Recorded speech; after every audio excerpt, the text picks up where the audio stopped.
আপনি কি পুরাতন ফোন কিনতেছেন কিংবা কিনবেন? তার আগে আমার ভিডিওটি সম্পূর্ণ দেখে নিন। আপনি যে পুরাতন ফোনটি কিনতেছেন, সেই ফোনটি দেখে আসলেই ফোনটি কোনো অনলাইন মামলায় পড়ে আছে কিনা, কেউ জিডি করে আছে কিনা, সেটা কিভাবে দেখবেন, কিভাবে বুঝবেন? কারণ এগুলো যদি আপনি দেখে আপনার ফোনটি না কিনেন, আপনার গোছালো জীবনটি সামান্য একটি ফোন নিয়ে পুরোটাই ধ্বংস হয়ে যাবে। তো আপনার গোছালো জীবনকে রিস্কে না নিতে চাইলে আমার ভিডিওটি সম্পূর্ণ দেখুন। তো ফোনটির হচ্ছে কলের ডায়াল অপশন চলে আসবেন। তো কলের ডায়াল অপশনে চলে আসার পর এখান থেকে আপনারা জাস্ট *#06# ডায়াল করার সাথে সাথে আপনাদের ফোনের আইমি নাম্বারটি চলে আসবে। তো আপনারা এটা ইচ্ছে করলে কোনো খাতায় কিংবা মোবাইল থেকে কপি করে নিতে পারেন। কপি করে নেওয়ার পর আপনারা এখান থেকে বাইর হয়ে যাবেন। আপনারা এখান থেকে ক্রোমে চলে আসবেন। ক্রোমে চলে আসার পর এখান থেকে আপনারা যেটা লিখবেন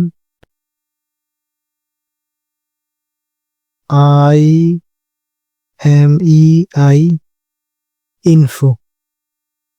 তো এখানে ক্লিক করার পর আপনারা যে উপরের প্রথম লোগোটি দেখবেন, এখানে ক্লিক করবেন। তো এখানে ক্লিক করার পর আপনারা দেখতে পাচ্ছেন ক্লিক আইমি। তো ক্লিক আইমিতে পেস্ট করে দিবেন আপনার আইমি কোডটা, যেটা লিখছেন সেটা এখানে তুলে দিবেন। তারপর এখান থেকে চেক আইমিতে ক্লিক করবেন। তো চেক আইমিতে ক্লিক করার পর একটু ওয়েট করবেন, এখানে ভেরিফাই হতে হবে। তো ভেরিফাইটা সম্পন্ন হয়ে যাওয়ার পর আপনারা যে কাজটি করবেন, আপনারা একটু নিচে চলে আসবেন। নিচে চলে আসার পর এখানে দেখতে পারবেন লস্ট ডিভাইস চেক, এখানে ক্লিক করে দিবেন। তো এখানে ক্লিক করার পর আপনারা আবার চেক লস্ট যে অপশনটি আছে এখানে ক্লিক করবেন। তো এখানে ক্লিক করার পর একটু ওয়েট করবেন।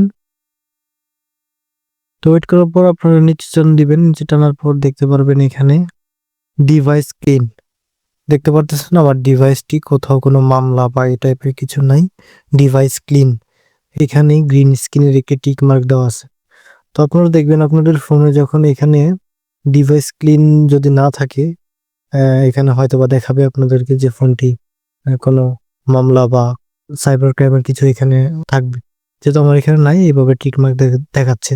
তো আপনারা এইভাবে টিক মার্ক থাকলে, ডিভাইস ক্লিন থাকলে আপনি ফোনটি নিশ্চিন্তে নিতে পারতেছেন এবং নিশ্চিন্তে ব্যবহার করতে পারতেছেন। তো ভিডিওটি দেখে আপনাদের যদি উপকার হয়ে থাকে অবশ্যই আমাকে একটু সাপোর্ট করবেন। আমি একজন নতুন ইউটিউবার।